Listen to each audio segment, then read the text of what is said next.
with smart data feedback from a patient in the tab. 2. Operation records in hand. 3. End of unchecked medical paternalism. 4. Solution, shared informed decision and participatory medicine. 5. Patients sharing data with one another. And 6. Social networking. We are ready to solve the problem. But first, let's be honest. Let's be honest. Stop telling people to trust in online medical records. The online records are just a summary with no detailed information. You can only trust online records when they are a clone of the official records. The online records do not include all the truth and can be cherry-picked. The online records do not have the important details you need. The online records can show this retinal detachment, but in the official paper you can find progression of retinoschisis since previous photo, esquisses ID, and retinoschisis of questionable progression looks a slight bit progressed compared to previous photo. A real retinal detachment that you find in your online record is very different than a doctor trying to stop the progression of retinoschisis. The one in Wikipedia, you already saw that it says, unfortunately, those are unnecessary risks that lead to bad outcome. So it's very different, a retinal detachment with a progression of retinoschisis, and that's why you need to read your official medical record. Online medical record should never be used as a substitute for your official medical record. See below what Apple and Cleveland Clinic say. If you download iOS Health, you can see that the terms and conditions say the health records that you download may not reflect your complete medical history and should not be used as a substitute for your official health record. And if you call Cleveland Clinic and ask them if you can take online medical records for second opinion, they say, no, we don't accept online medical record for second opinion. Compare in using my case, the online versus official. You see CHRPE here? You don't see it this side. There's no ICD code here. You see a lot of ICD codes here, which is the information you paid for. Here you see lattice degeneration of retina. Doesn't specify which eye. Here it says the left side, the right eye, both sides. And here you see in the online produces magic. You see not organized 2012, 15, 15. Look at this. February 18.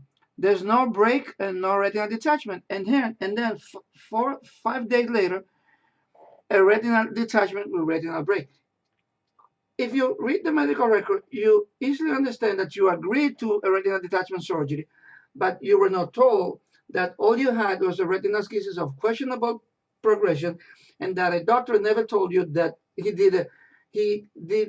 took the risk on a slight bit progress, that he was not sure, and he will see Monday, suggesting possible, and the worst thing, discuss with the patient, and he understand. Read your medical record, nothing about us without us. Call the online records a sneak peek. They're a huge step in the case like the case before, my case, where the doctor never told me any of my ICD codes. I went to a doctor for almost 3 years and like six diseases. He never disclosed to me any of them, not a one.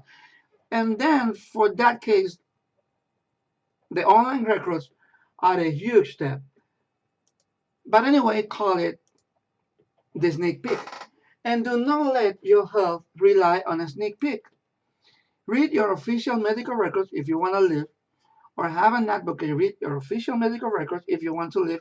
Remember the case of Trisha Torre. If she doesn't read her medical record, she would not be alive today, and a lot of people wouldn't have employment from the corporation that she created. Go for your ICD codes, your CPT codes, and your LOIN codes. Nothing about us without us. And there's only one way to accomplish that. Read your official medical record. Second, let's be serious. Do you consider background check serious without a social security code? Do you consider a credit check serious without a code? Let's stop managing our health with free text. Let's use the International Code of Diseases, the International Code of Laboratories, and the CPT code billing for procedures. Let's be ready for ICD-11. Every professional provided will include your ICD codes in your medical record. They are serious about that, and it's time you also get serious about your ICD code. Go for your ICD codes. Here you see that it's not that hard to learn about ICD code. Only a couple of easier problems that you're going to see here is the name problem. This is RCC, kidney cancer, and renal cell carcinoma, but look at the name. But we're going to solve that with the synonym, as you're going to see in a patient index. And then the verticality problem. But this is not your problem. The doctor will already provide your ICD code in your medical record. But it's important for you to see the verticality problem. One ICD code can be used by all these variations. This is ICD-10. The problem was worse in ICD-9. This is the same disease, and look at the verticality problem. Wills tumor and, and nephroblastoma are also assigned the ICD-10, the same ICD. In e-patient index, we're going to provide the ICD-10 to ICD-9 mapping, and in the future, the ICD-11 to ICD-10. E-patient index providing data, patients providing the scientific data to the medical community. That's gonna be useful for them. So here in the ICD-10 admin, you have the real name, the if it's the percent misdiagnosed, if it's hereditary, if you need to tell your family, and the synonyms RCC, renal cell carcinoma, kidney cancer, and if it is verified and or not verified. Your official medical records are your source for your ICD codes, the information that you paid for your diagnosis, your ICD code. Read your official medical records to get your ICD codes. Your ICD codes are not in your online chart. So if you want to guarantee nothing about us without us, you need to read the official medical record. Should we create a petition to have our ICD codes included in the online medical records? Finally, and third, let's get organized. Other apps ask you to dump your conditions and procedures without a timeline or life cycle or information flow. You already saw my chart. First 2015, then 2012, then 2015, and then it doesn't matter if I've seen different doctors, you just see diagnosis and procedures dumped. A retina check and a heart check will have different doctors and probably different hospitals. In a patient index, we open a medical case for each separate organ to keep it separate. So you see here a case to check the bone and a case to check the eye. Different hospital, different doctors. And we follow the life cycle of a case. You open the case, you have a doctor visit, you have a follow-up. The doctor decides for treatment, you get a second opinion, you get the treatment or you don't get it, and you get successful surgery or failure, and then you reopen the case. That's a life cycle. And then you have another case, you open a different case. When you click on the open cases, you go to your timeline of visits for that case. And click on a visit will take you to your master for that visit. Take a look. This is the timeline. You see here, the referral, ignore opinion, then the main doctor, then the second opinion, then the surgery. You can set a main doctor, switch it if you decide to change your main doctor. And this is the visit master. You will have the doctor, the next visit date for the follow-up, and an indication if you have read the online and the paper medical record and the comment. We have identified 6 events that happened during a doctor visit. You may or may not have symptoms. You may or may not have been diagnosed or given prescription or order lab test or scheduled for a procedure, or you can be referred to another doctor. So every event here, it's to the right. All the possible events that so far we have identified to organize your visit. So this is the symptom tab, and this is the diagnosis tab where you can mark your diagnosis as wrong for future patients. And this is the prescription tab. This is the lab cast where you see the results and the colors. And this is the surgery tab, and this is the referral tab. The procedure tab will give you, remember, more important data like the risks, alternative post-operative instruction, and the conditions that is the target of the CPT. As we explained, another patient will suggest his list of risks. We can provide success rate, we can provide percent rate if risk happen, we can provide scientific data to the e-patient community and to the medical community. E-patient index will provide data. So let's see the surgery tab. In the surgery tab, you have the consumer name, the risk that comes automatically from another patient, the alternatives, and the post-operative instructions. So you don't need to worry if the doctor mentioned you PVR or not, because another patient is going to mention it to you. Uh, Here also, when you specify what condition you're going to treat, you get an alert. Why are you going to have a surgery on PVD when none of the other 100 patients with PVD didn't have a surgery? And you get an alert. And here the success rate. Now, let's see the pending visit model.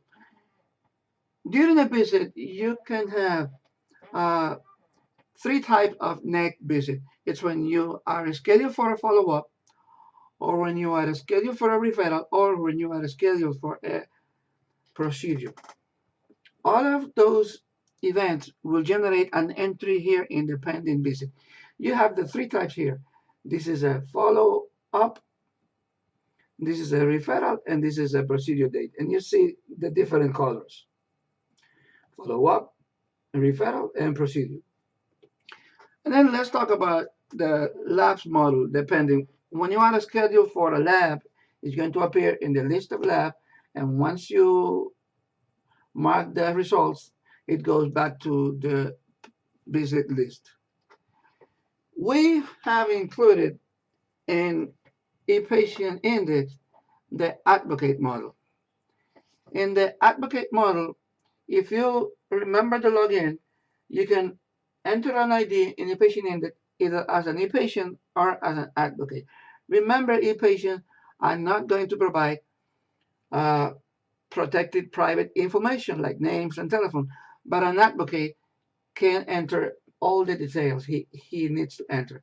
Only an advocate won't be able to use the system with his advocate account. He will need to create a separate e-patient account. So you can search by location, by tag, nurse billing, and by name, by telephone, and you assign here with this option, you do a negotiation with your patient advocate. If the patient advocate is a good idea to pay to get your medical records and manage your e-patient index profile. So here, when you enter as a patient advocate, you go to a different profile where you only see your list of patients.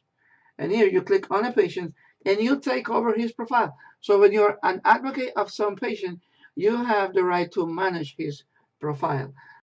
Let's do a demonstration of the advocates model in e-patient index.